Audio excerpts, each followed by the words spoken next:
Ngayong kapistahan at pagkandita kina San Timoteo at San Tito, narinig po natin sa ating unang pagbasa ang simula ng sulat ni San Pablo kay San Timoteo.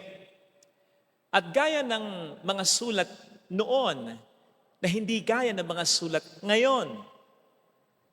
Noon, mas unang sinusulat sa liham, sa unahan, yung pangalan ng sumusulat.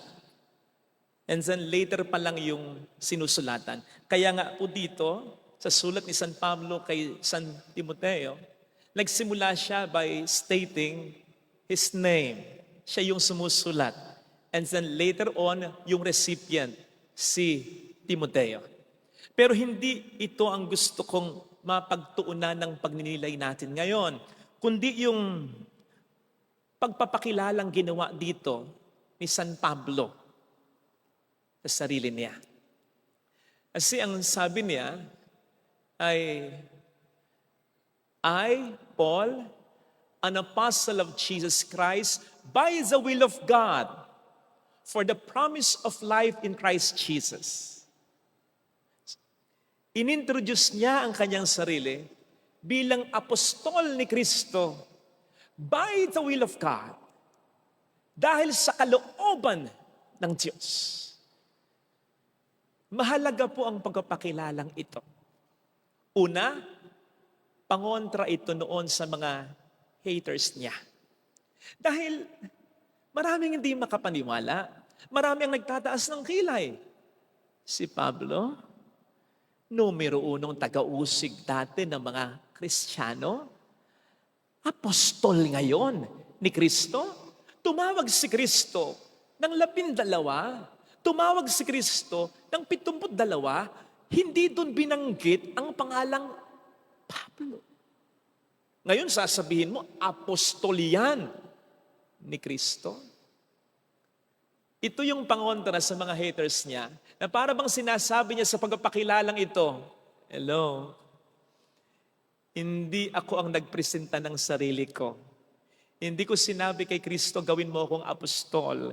Hindi ko iginiit ang sarili ko. Hindi ako ang may gusto, kundi si Kristo. Wala akong nagawa, mas lalo kayong walang magagawa.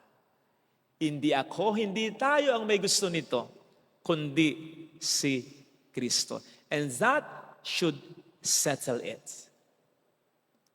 Darating ang pagkakataon, hindi lang ito magiging pangontra ni Pablo sa mga haters niya. Magiging pangontra din niya ito sa fear, sa weakness, sa doubts, sa worries niya. Gaya ng mararanasan niya, lang siya'y mapunta ng Corinto. Isa sa mga napaka-challenging na misyon ni St. Paul ay ang Corinto. Ito ang pugad ng napakaraming masasamang tao. Dito talagas na subok ang pagiging apostol ni Pablo kay Kristo. Kaya nga ang sasabihin doon sa 1 Corinthians 2:3, in Corinth, Paul really experienced weakness, fear, and much trembling. Matinding kahinaan, matinding takot, matinding pag-aalala, panginginig. Pero anong pangungontra niya? Hindi naman ako may gusto nito eh. Ikaw eh. Kaya ikaw rin ang bahala sa akin dito sa Corinto. And true enough, sapagkat kung basahin po natin ang Acts 18:9, ay sasabihin doon that while Paul was in Corinth, the Lord spoke to him in a night vision, admonishing him, do not be afraid, go on speaking, do not be silent, for I am with you, and no one will attack you to harm you. Yun ang advantage ng taong totoong alagad ng Diyos. Pag sinabing totoong alagad ng Diyos, totoong sumusunod sa Diyos. Kapag ikaw ay pinagdudahan nila, ang Diyos ang pinagdududahan nila. Kapag ikaw ay kinalaban nila, ang Diyos ang kinakalaban nila. Pagdududahan mo ba ang Diyos? Kakalabanin mo ba ang Diyos? Come on.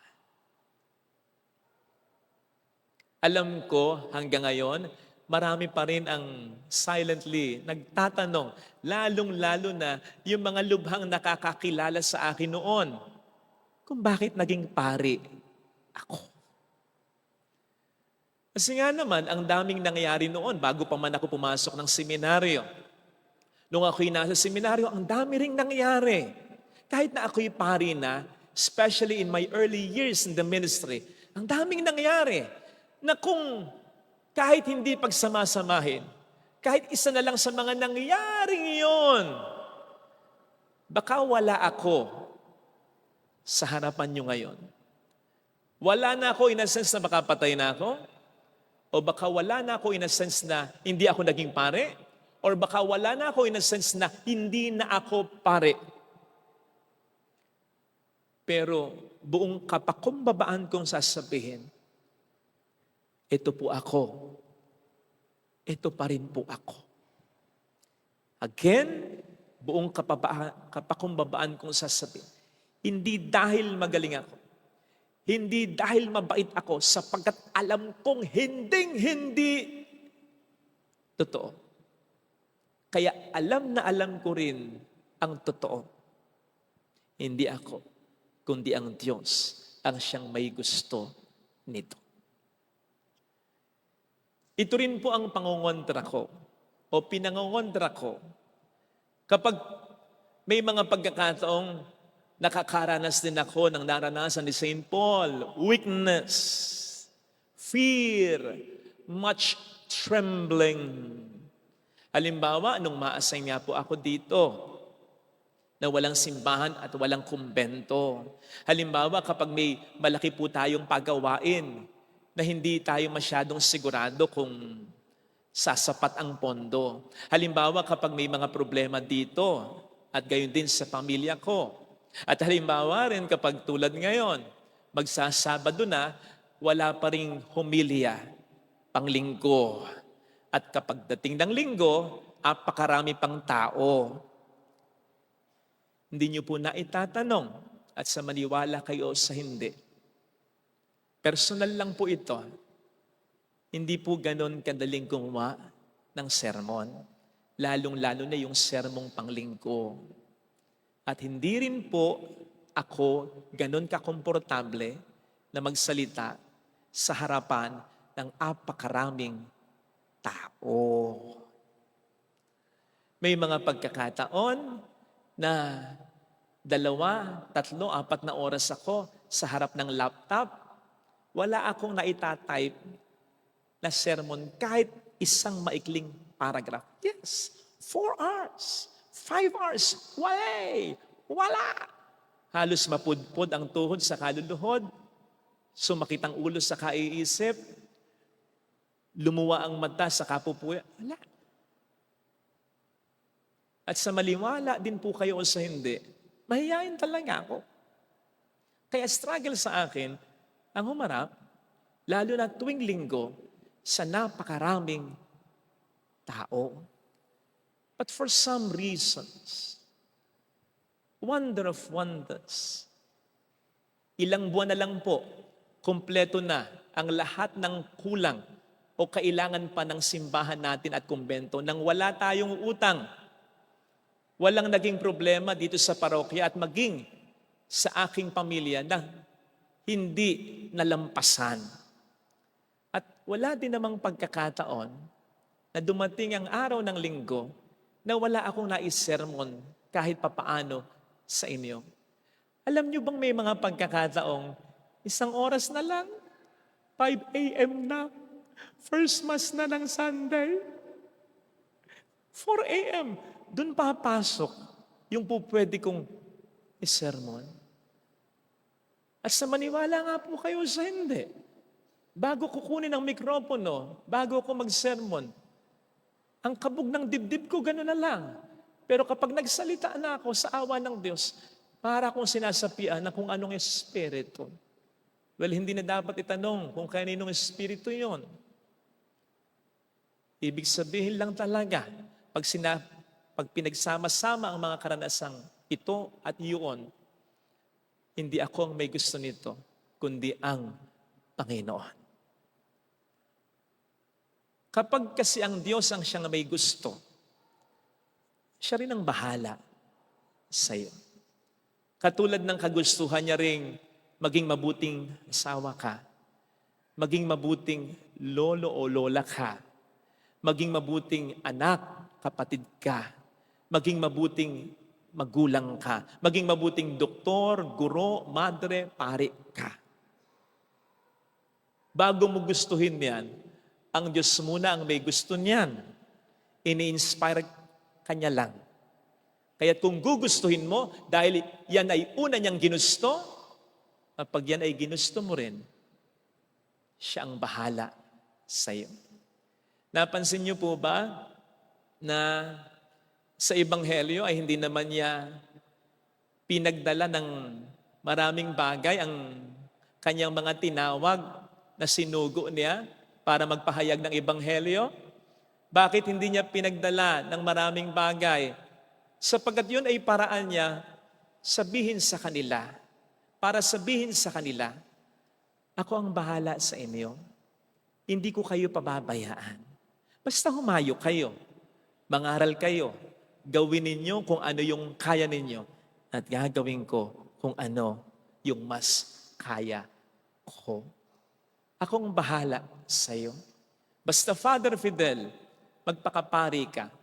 Basta Juliet, magpakalola, magpakaina ka. Basta Dexter, magpakaama, magpakaasawa ka, mister ka, magpakabuting mister ka. Basta John, magpakabuting kapatid ka. Basta Ezra, magpakabuting anak ka. Akong bahala sa iyo. Akong magpo-provide ng mga ibibigay mo, ng mga itutulong mo. Hindi ka mahubusan ng oportunidad.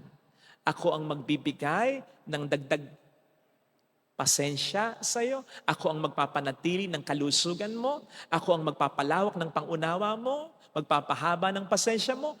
Ako ang magpapalaki ng puso mo para mas lalo ka pang makapagsakripisyo at matupad mo ang gusto mo na gustong gusto ko. Ako nga ang unang may gusto. At dahil gusto mo, ako rin ang bahala sa iyo. At napansin niyo rin po sana, na walang requirement ang Panginoon sa mga isinugo niyang 72. Kahit dun sa 12, dapat by this time, ganito na naabot ninyo, ha? Dapat itong ma-accomplish ninyo. Dapat itong marating ninyo. No. Walang ganon. Walang timeline. Walang deadline. Hindi ka hahanapan. Basta gawin mo lang kung ano ang sa'yo inaasahan. Kasi, hindi naman sa'yo o sa akin, sa kanila noon, nakasalalay ang tagumpay. Nakasalalay sa Diyos ang tagumpay. Kanina, kaya medyo nagtagal ako, hinanap ko yung pagbasa sa araw na ito. Kung hindi paggunita, kay San Tito at San Timoteo ang gagawin natin, may option.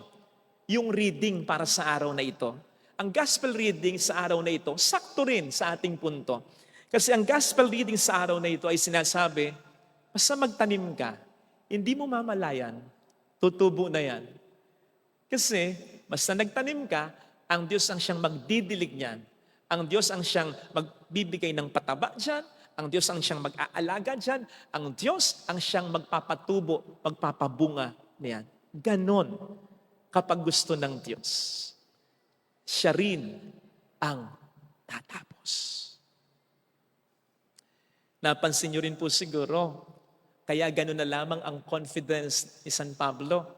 Sa kanyang pagpapakilala, anong sabi niya? Again, I am an apostle of Jesus Christ by the will of God for the promise of life in Christ Jesus. Yung promise of life in Christ Jesus, that means life eternal. Alam po ninyo, pambihira ito. Bakit? Nang isulat ito ni San Pablo, alam niyo kung nasan siya? Wala siya sa park, wala siya sa hotel, wala siya sa kahit sariling kwarto niya. Nasa kulungan siya. At hindi lang nasa kulungan siya, paparating na ang execution, kamatayan niya. And yet, sabi kung ako to, ang unang isusulat, Timotea, pagdasal mo ako. Nakakulong ako eh. Hindi ka ba magpapadala kahit konting pagkain dyan? Kasi ang mga Romano, hindi ka naman aalagaan pag nasa kulungan ka. Hindi nila i-spend yung pera nila para alagaan ka. Magdusa ka dyan. So better kung may pupunta sa yung magbibigay ng pagkain o anuman. So, St. Paul was in prison. Pero hindi niya sinabing, Timoteo, maawa ka sa akin, nakakulong ako. Timoteo, mangila ka dyan, patubos niyo ako, papatayin na ako. Di ba? Hindi ganun si St. Paul. Instead of talking about his impending death, he talked about the promise of eternal life in Christ Jesus. At ganon ang tunay na alagad ng Diyos. Ang tunay na sumusunod sa Diyos. Yes, you'll be in pain. Yes, mararanasan mo kung ano ang karanasan ng nababalisa din, kahit konti lang. Yes, mararanasan mo yung karanasan kahit papaano na natatakot ka. Ang courage naman, hindi naman ito yung hindi ka natatakot. Ang courage ay yung overcoming that fear. At ang tunay na sumusunod sa Diyos, hindi nagwawallow in fear, in pain, in much trembling. Ilalampasan niya yan. Sapagkat ang focus niya, hindi yung paghihirap, hindi yung pag-aalala, ni hindi yung napipintong kamatayan, kundi yung alam niya na siguradong tagumpay dahil ang Diyos ang siyang bahala sa Kanya. Kasi kapag gusto ng Diyos at ginusto mo, siyang bahala sa iyo. Kaya makakasigurado ka, kahit wala pa, kahit malayo pa, makakasigurado ka agad, magiging maayos din ang lahat. Walang problemang hindi maaayos. Walang gawain at pangarap na hindi malulubos at matatapos. Amen.